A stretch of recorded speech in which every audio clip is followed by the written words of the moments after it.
Good day, first world travellers, and welcome back. I am at Takayama bus terminal, and today is a travel day, which probably explains my hair. Now, in this video, I'm going to give you 8 points about my experience with bus travel in Japan that I'm hoping you will find useful.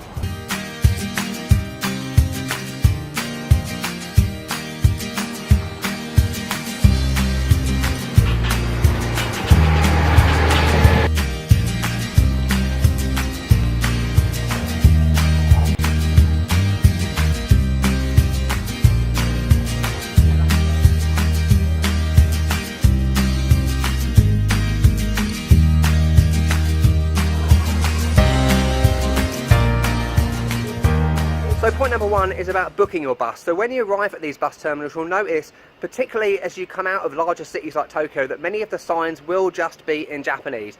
That's to be expected. So what can you do? Get one of these leaflets. So most bus terminals do have a load of leaflets which are in English. Alternatively, if you don't want to be carrying around bits of paper, which is really annoying, before you even get to the bus terminal, just go online. Most of these leaflets are actually available in PDF format that you can download to your phone.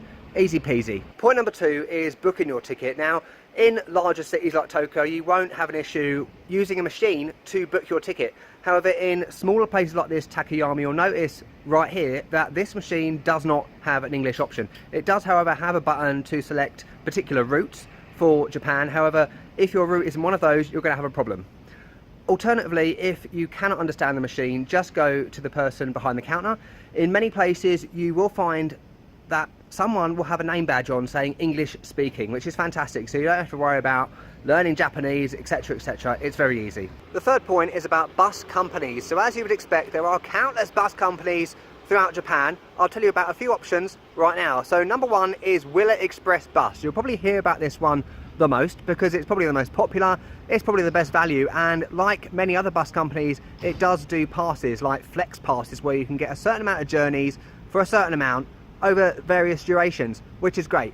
However, there's a big downfall with Willa Express Bus. If you're someone like me who is on a long trip throughout Japan and you don't really know what you're doing day to day, I don't know what I'm doing tomorrow for God's sake, Willa Express Bus is not an option because you need to book 3 to 4 weeks in advance. The second option, there are buses that are JR buses, Japan Rail. So if you do have a JR pass, you can use it on the JR buses. And the third option is to get a Highway Express bus. You can book these online, especially if you're going from somewhere like Shinjuku in Tokyo. Alternatively, if it's a smaller place like Takayama, you can just turn up at the bus station and book it when you get here. Point four is to hopefully dispel a myth. Now, this is where I would like your comments in the comments section below and tell me a bit about your experience with Japan bus travel. So when I was in Tokyo, a guy in my hostel was telling me that his bus driver refused to let him on the bus because his luggage was more than 10 kilograms. I've got buses everywhere in Japan. I have never had this issue whatsoever. The buses that you get are basically like coaches, and they have this bit on the side where the door goes up and you put your luggage in, like a normal coach anywhere. And what I've been told and what I've researched is that you can get on a bus as long as it's just one large piece of luggage. Bingo. It doesn't mention anything about the size.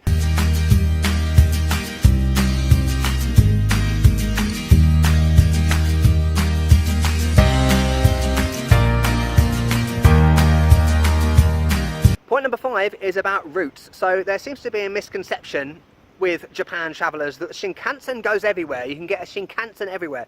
This is not the case. The Shinkansen is mainly for going between big city to big city. It's not for going to little places. To get to those places, you'll more than likely have to get a local train. So just bear this in mind when deciding whether or not you should get a train or a bus. Point six is about time saving. So you may think that getting a train will be quicker than getting a bus. This is not the case in every case. So for example, if you're going from somewhere like Tokyo to Takayama, you may actually have to get 3 different trains to get there because there isn't a direct route.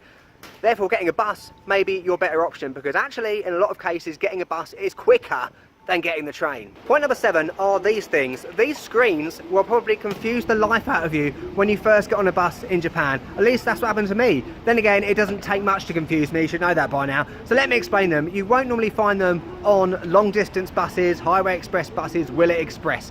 You'll find these more on local buses. However, you will sometimes find them on long distance buses. Now, what they are basically, are telling you how much it's going to cost you to get on that bus. So the numbers at the top, 1, 2, 3, 4, 5, 6, 7, 8, 9, 10, 11, 12, etc. are the bus stops. So let's say you get on the bus at the bus terminal. When you get on, there will be a number underneath number 1, which is the cost to go to the first stop on that route. Simple so far?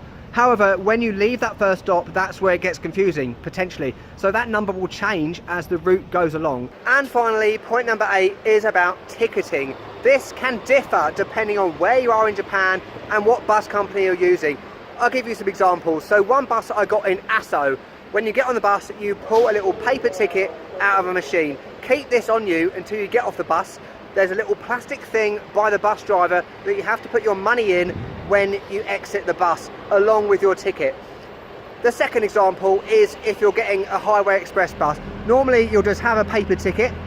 Do not throw this out once you've got on the bus thinking, oh, I'm on the bus now, happy days, because more than likely you will have to show your ticket to the bus driver again when you get off the bus. This is a really important tip. And the third point, you may not actually have a ticket. I'll use another example again. So the bus that I'm getting to Osaka today, I've booked through my hostel, so they paid for it, etc. So I don't actually have a ticket for this bus. Good luck. So all you have to do is give your name when you get on and off the bus, because the driver will have a list of your names. Wonderful. So there's my 8 points about Japan bus travel. I hope you found that useful. Now let's have a look at my bus journey. I'll see you in Osaka. Okay, it's time to get the bus. So I'm just dragging my ass and my 2-wheeled suitcase, I might add. So I've lost another 2 wheels. I'm going vlog style, by the way. I'm going to get the bus. So this is the hostel I'm staying at. If you're in Takayama, by the way, stay at J Hoppers. It is brilliant. Excellent hostel. The staff are fantastic. Let me just get this camera right. There we go. Yeah, they're really helpful and wonderful. Brilliant service, which, to be honest, you would expect in Japan, because the hostels are brilliant. Let's go.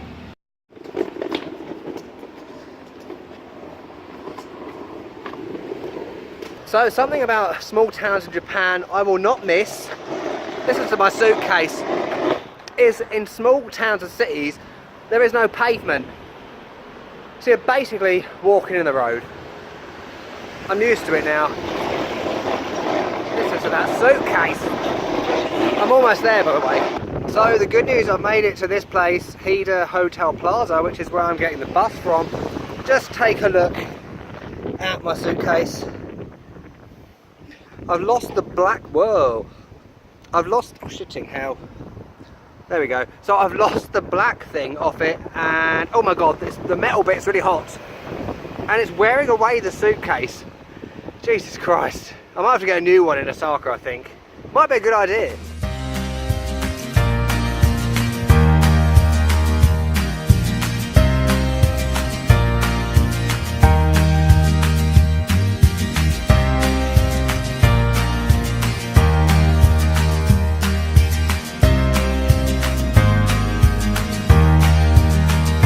Where's the bus gone? What's that one? So the trip to Osaka is about 4 hours, I think, and you do have regular stop-offs. It only stops in Kyoto and then Osaka.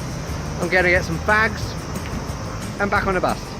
One thing you've got to be careful of when you get in the bus, if you don't speak Japanese, is the bus driver won't speak English. Some buses do have an announcement in English as well, but when you stop off at places like this, just be careful, because you don't know how long the bus is going to be here.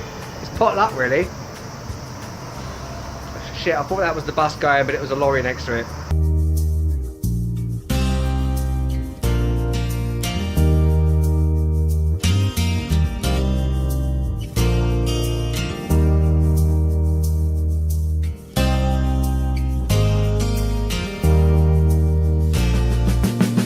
Okay, I've just got off the bus in Osaka.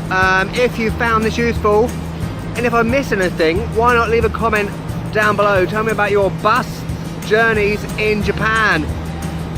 There's lots more to come from Japan. Let's hope I don't get run over. I'll catch you later.